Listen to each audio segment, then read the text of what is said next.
Good morning. Whoops. I'm introducing myself differently today. I'm Vimala, and no longer Bhikkhuni or Aya Vimala. As you can see, I'm dressed differently. Today's the first day that I am fully back to being a layperson. Yesterday, I had a beautiful ceremony, a disrobing ceremony at Blue Lotus Temple with all of the monks, many of the monks I've worked with over the years. I made the decision to disrobe, not to stop teaching to the level that I can teach, not to stop working, not to stop this recording, not to stop doing the teaching I do on Zoom or even being at the temple. But I did make the decision to go back to being a lay person, just changing the side of the greater Sangha that I am sitting on now.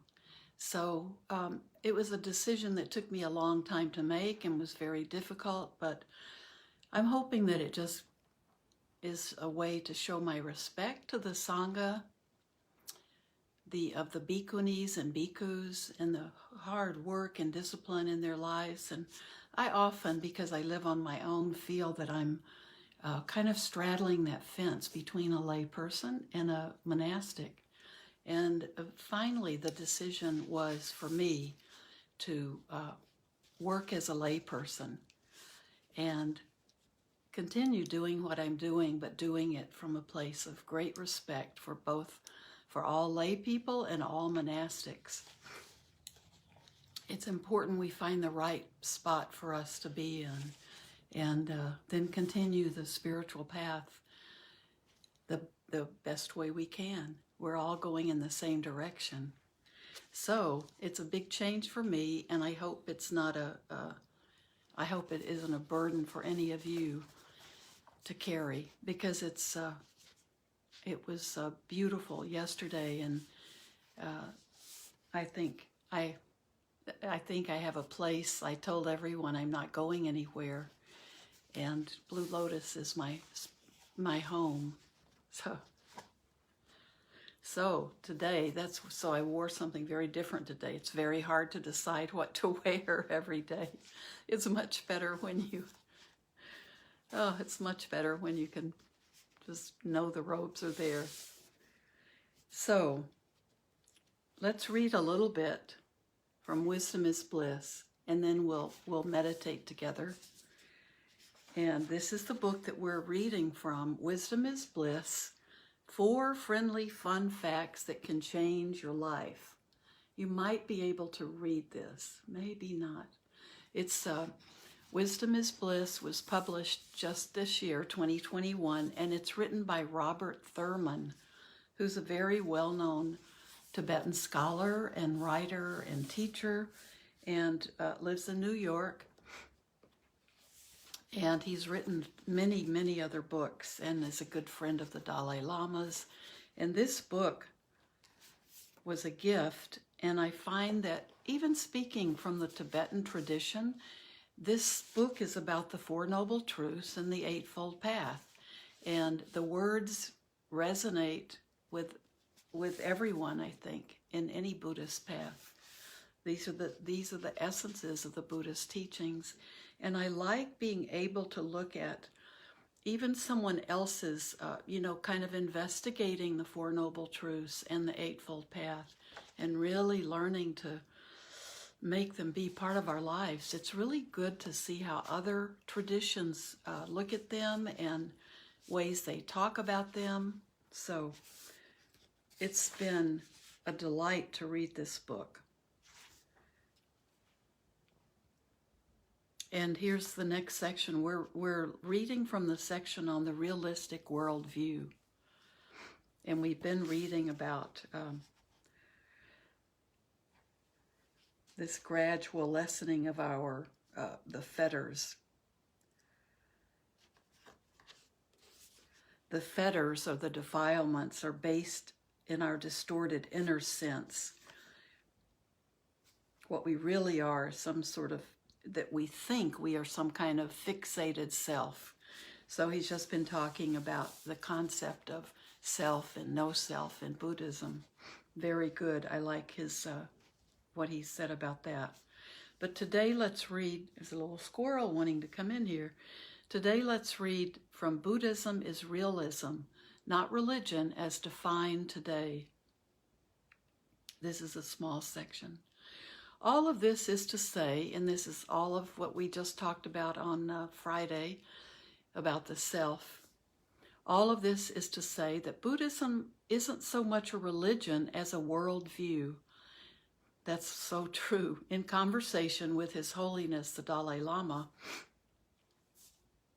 he and I worked out a fun formula that Buddhism, while highly spiritual, is only maximally 1/6 a religion, since religion is currently defined as a system of ultimate beliefs and associated ritual and moral behaviors, while Buddhism in practice consists of the 3 super educations in ethic, mind, and wisdom. And that's another definition for the Eightfold Path. The 3 super educations in ethics, mind, and wisdom. Ethics is based on the reality of interpersonal action, in other words, helping and not harming others. Mind is developing stronger powers of self-awareness and self-transforming concentration. Finally, wisdom is the understanding of reality, the confidence in the possibility of understanding the world, the one that one could become enlightened if one succeeds in the education as to how to control negative habits of body, speech, and mind, broaden awareness and sharpen insight, and explore the nature of reality. So, the confidence in the possibility of understanding the world, those things that I just mentioned, is only a provisional belief, seeking confirmation or disconfirmation by your own experience. Buddhism is a religion. Buddhism as a religion is wonderful for some, but will not by itself get one to the evolutionary summit of Nibbana or Buddhahood, which is humanity's optimal condition. However, Buddha's 3-fold super-education, the Eightfold Path, in life, mind, and science will get one to a deeper personal sanity and an appropriate public civility and adaptability on planet Earth, no matter what one's religious home. I love that. That's just a beautiful definition. Way back, before I went to graduate school, Geshe Wangyal told me I should focus on language, linguistics, and science, and that my work in the future would have to do with Buddhist science. Later, after I received my doctorate, he and the Dalai Lama commissioned me to translate the Tibetan collection of the Buddhist science text preserved from the lost great Indian universities, a collection known as the Tengyur. That's literally Tibetan for Scientific Treatise in Translation. These texts are a 1,500-year codification of the wisdom knowledge that can govern our behavior and interaction with our surrounding animate and inanimate relativities, and can liberate us from our mental and physical suffering. As the original founder of the Buddhist inner science tradition that transformed Tibet, Buddha was compelled by his awakening to reality to serve humanity as an educator, not as a religious prophet, because he knew that you cannot be liberated through blind faith, but only through experiential knowledge, wisdom. So experiential knowledge is wisdom. Education is the process that brings that deep wisdom forth leads it forth, as in the Latin educati, from within your human intelligence and your sensitive heart. To emphasize, the religious belief component cannot liberate you from suffering because only wisdom can liberate you from suffering. As the great 8th century philosopher and sage Shantideva says in his Entering the Way of the Enlightening Hero, everything the Buddha taught us was for the sake of wisdom.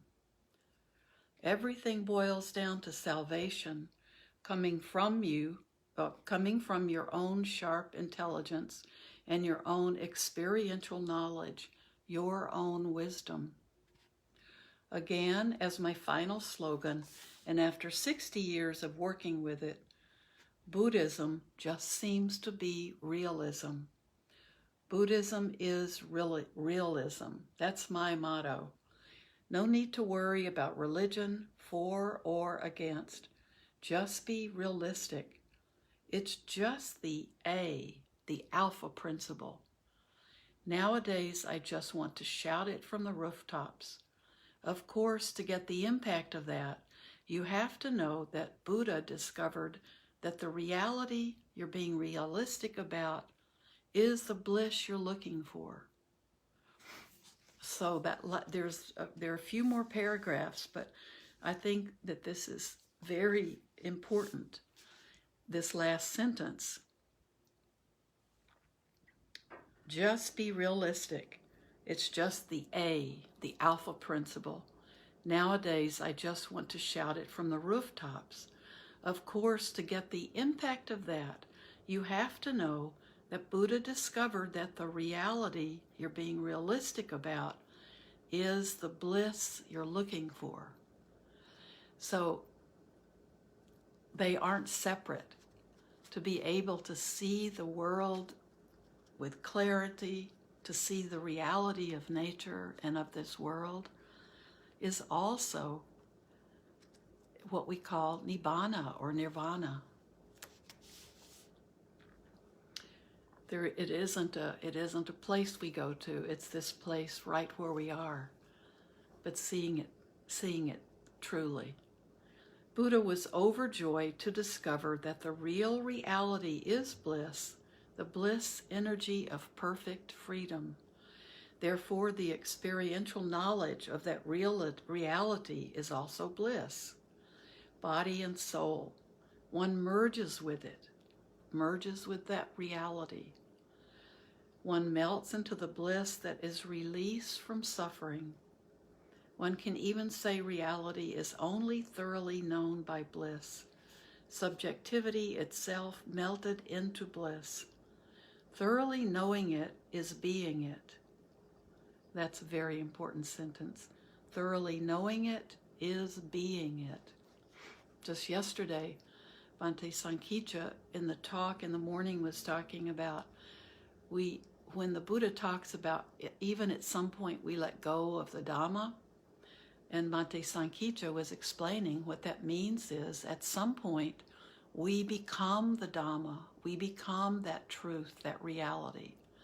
We become the teachings we study and the concepts that we learn about that are the concepts we want to develop within ourselves. This is exactly what he's saying. Thoroughly knowing it is being it. Ignorance, our misknowing of reality, is not bliss. It is self-entrapment in separation, a state of alienation that faces all the seemingly insoluble problems. Our ignorance, this is another, these sentences are great. Ignorance, our misknowing of reality, is not bliss.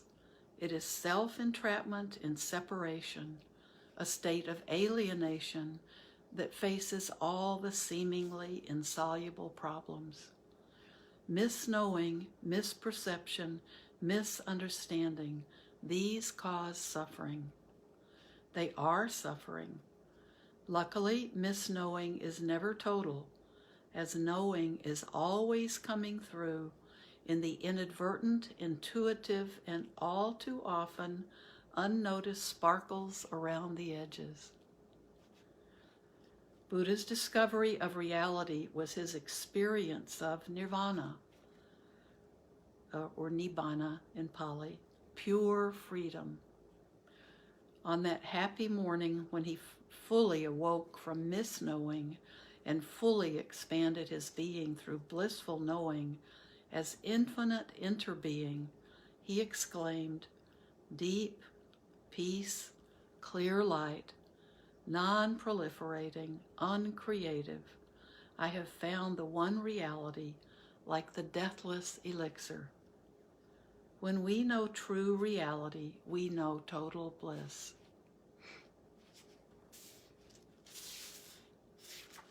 So I'm not going to read any more today so we can sit. But the next short section is wisdom is bliss, ignorance not so much. So we'll talk more about that. Isn't this a beautiful book? So it's our own wisdom, our own experiential knowledge that gets us where we want to go.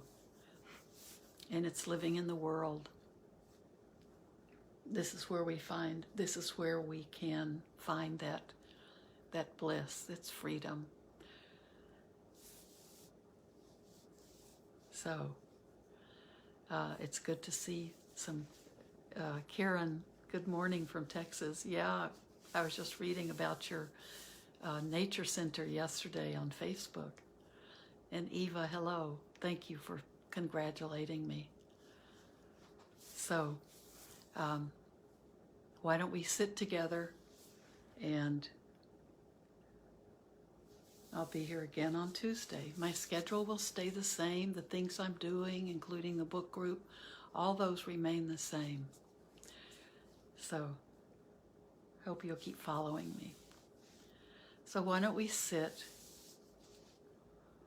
It's a beautiful day here. It's cold, but it's sunny and bright. And I hope you're having good weather. I know there were lots of damaging tornadoes all over southern Illinois and Kentucky. So hopefully that's at an end for now, for the moment. So just allow your body to lift up. If you can, kind of roll your shoulders back. That always helps me because I have a tendency to start slumping over. And just lift your spine up. Let it feel good. Feel like you're just lifting yourself up.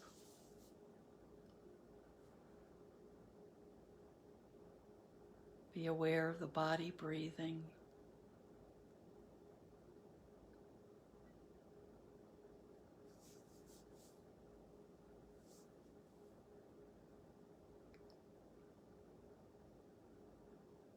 And let your natural breath just allow more and more oxygen into your lungs. Not forcing it, but just by your posture, you can increase. Slowing the breath down a bit, just increase the amount of oxygen you're breathing in and out.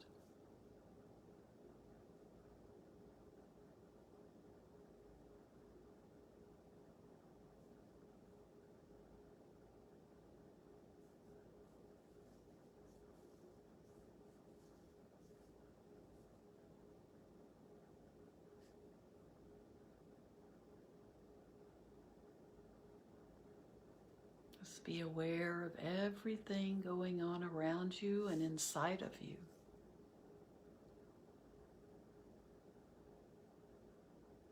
Gradually, we can feel that equanimity between the inside and the outside.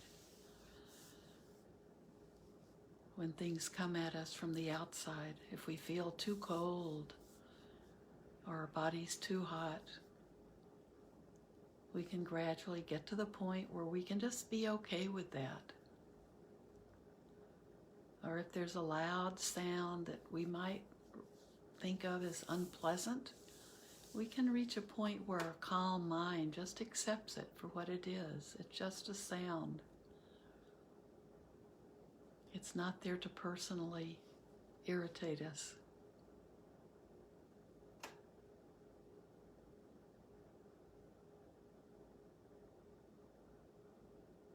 Even our thoughts, we don't need to repress them, but we can allow them to come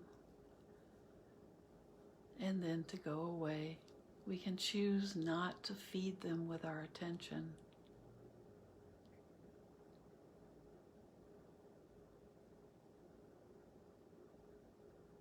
Our thoughts are not who we are.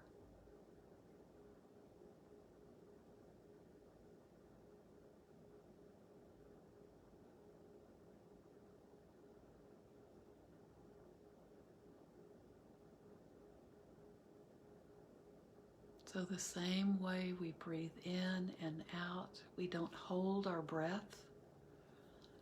We let all things rise and fall.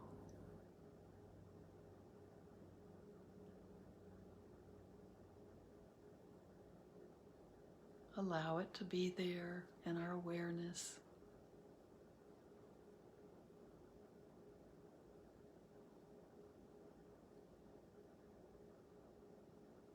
And then allow it to move on.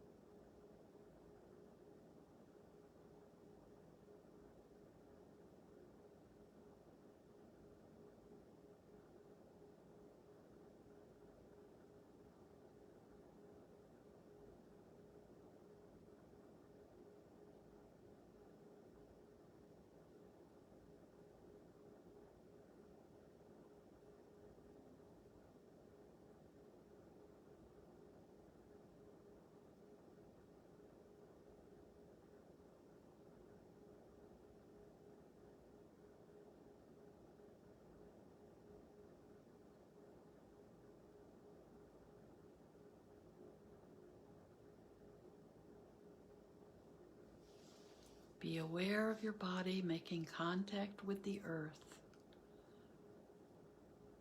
If you're not outside, you're still, there's a floor beneath you that represents the earth.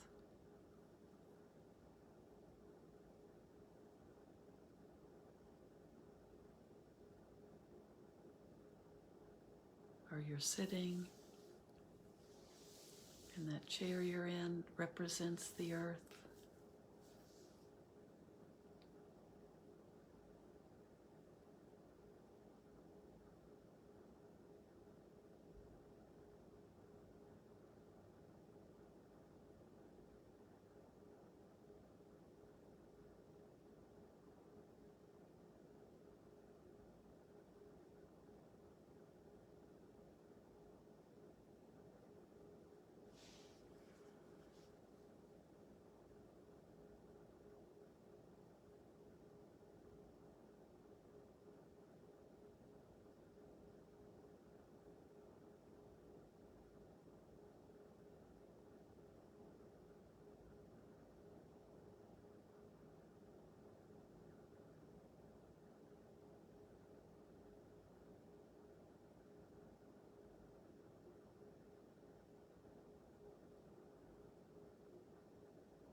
Let your body relax.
Now, if you can keep sitting,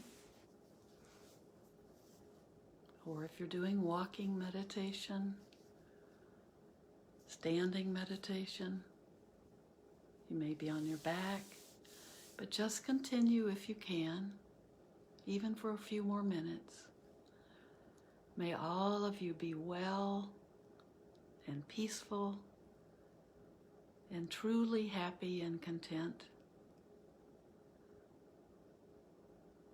May everything we do today be done not only for our benefit, everything we do or say or think, but may it also be done for the benefit of all other living beings everywhere.